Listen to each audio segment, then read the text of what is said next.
I met many people who belong to Ahlul Sunnah wal Jama'ah, and when I questioned them, quizzed them about their knowledge of Shia and the beliefs of the Shia, they don't know anything.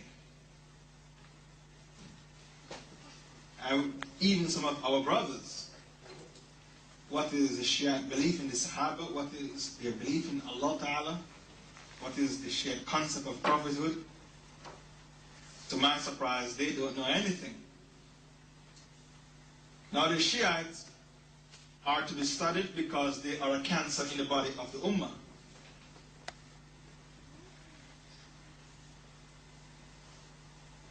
Now, if a person should declare himself a Shia in front of you, if a person should say, I'm a Shia, what are the first things that occurred to you? What will be the first thing that comes to your mind? And Allah Ta'ala has spoken, has used this word, the word Shia is singular, dual, as well as plural. So you can call one person Shia as well as a group of people Shia. This word is used singular, dual, as well as plural.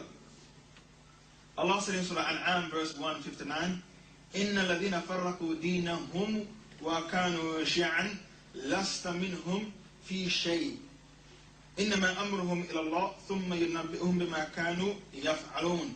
Verily, those who split their deen up into groups and splinter groups, you have nothing to do with them. And Allah uses the word Shia in this sentence.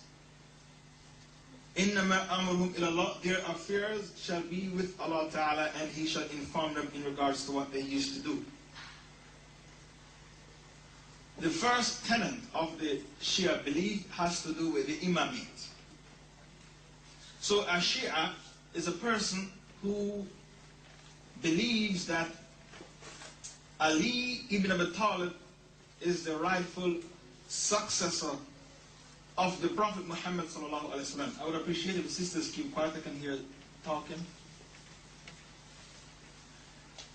That Ali ibn Abi Talib is the rightful successor of the Prophet Muhammad sallallahu alaihi wasallam. And the caliphate should remain among the children and grandchildren of Ali ibn Abi Talib. So if the caliphate should come out of the lineage of Ali ibn Abi Talib, meaning his children and grandchildren, it's by their will, and it's not meant for them to have that will, it's not meant for them to do so. Therefore, the one who is caliph has oppressed them, and his caliphate is illegitimate. Therefore, it is kufr, that caliphate is kufr, and it is supposed to be toppled by any means necessary. Why? Because the caliphate has to remain among the children and grandchildren of Ali ibn Abi Talib. The first imam among the Shiites was Ali ibn Abi Talib. He was the first caliph. Therefore, the caliphate of Abu Bakr, Umar, Uthman, these caliphates were totally illegitimate. The second was Hassan. The third, Hussein. The fourth, Zayn al-Abidin. The fifth, Muhammad al-Baqir. And we shall relate to you, I shall relate to you some of the fatwas of Muhammad al-Baqir. He is classified as one of the most important of these 12 Imams, Muhammad al-Baqir. A lot of his quotations the Shia rely upon. The sixth, Ja'far as-Sadiq, another important figure among the Shiites. The seventh, Musa al-Qadim. The eighth, Ali al-Rida. The ninth, Muhammad al-Jawad. The 10th, Ali al-Hadi. The 11th, al-Hassan al-Askari. And the 12th, Muhammad al-Muntadhar.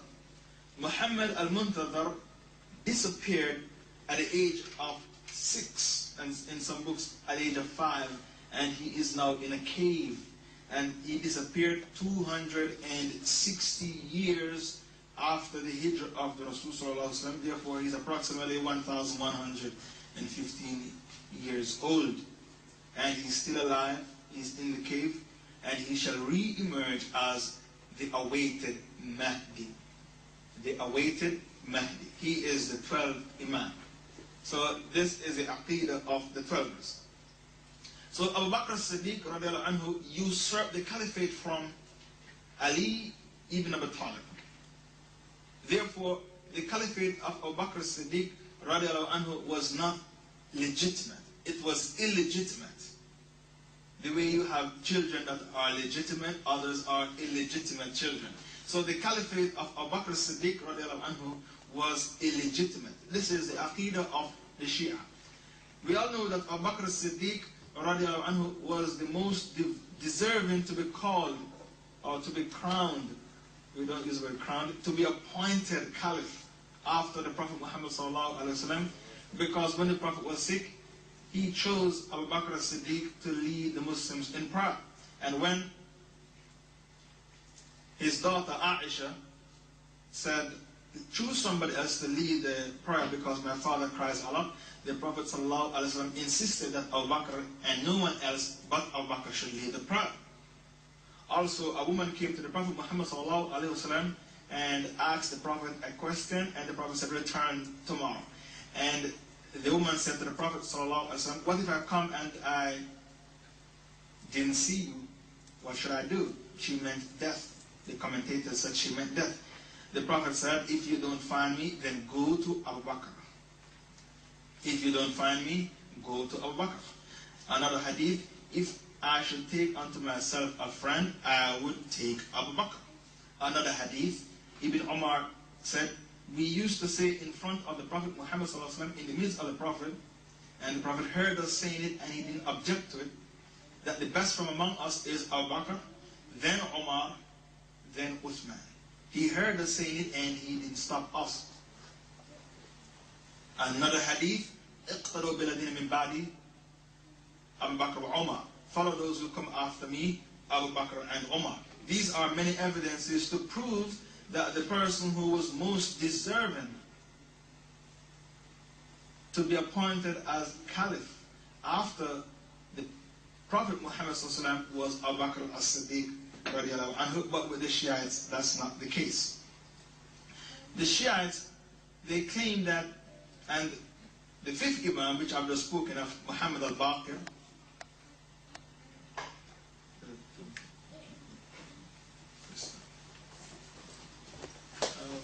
the fifth Imam, Muhammad al-Baqir, said in his book that, and he passed this fatwa to one of his students, after the demise of the Prophet Muhammad sallallahu alaihi wasallam, all the Sahabas became kafirs, except for three. When they asked him, who are these three? He said, Miqdar ibn Aswad, Abu Dhar al-Ghifari, and Salman al-Farisi. Now he passed this fatwa and he wrote it in his book Jami' al-Kafi, volume 3, page 115. Now why, and this is not just the aqidah of Muhammad al-Baqir, one of their figure, one of their muftis, it's the aqidah of all the Shiites. Now why is it that they make such a claim that all the Sahabas became kafirs, apostates, infidels, traitors upon the death of the Prophet Muhammad sallallahu alaihi wasallam? Now they claim that, the Shiites claim that during the lifetime of the Prophet, Allah inspired him to tell the Muslims in a hadith that Ali was his successor. Officially, Ali is my successor. And the Prophet ﷺ begged Allah not to let him tell the Muslims this, because the Muslims won't be able to handle this message. Because the Muslims will accuse him, the Prophet ﷺ, of favoritism. That because Ali is from your family, you favor him, Ali, so you want him to be your successor. So the Prophet ﷺ was hesitant to proclaim this to his ummah. So when Allah Ta'ala saw that the Prophet was hesitant, Allah rebuked the Prophet and admonished the Prophet So they claim that Allah revealed an ayah admonishing the Prophet, rebuking the Prophet, and said, proclaim what I tell you to proclaim. And the ayah is found in Surah Ma'idah, verse 67. And the ayah goes as follows: Ya ayyuhar rasul balligh ma unzila ilayk min rabbik wa in lam taf'al fama balaghta risalata. O Rasul, O Messenger, proclaim that which your Lord has revealed unto you. And if you don't, you flop in your responsibility of proclaiming the message.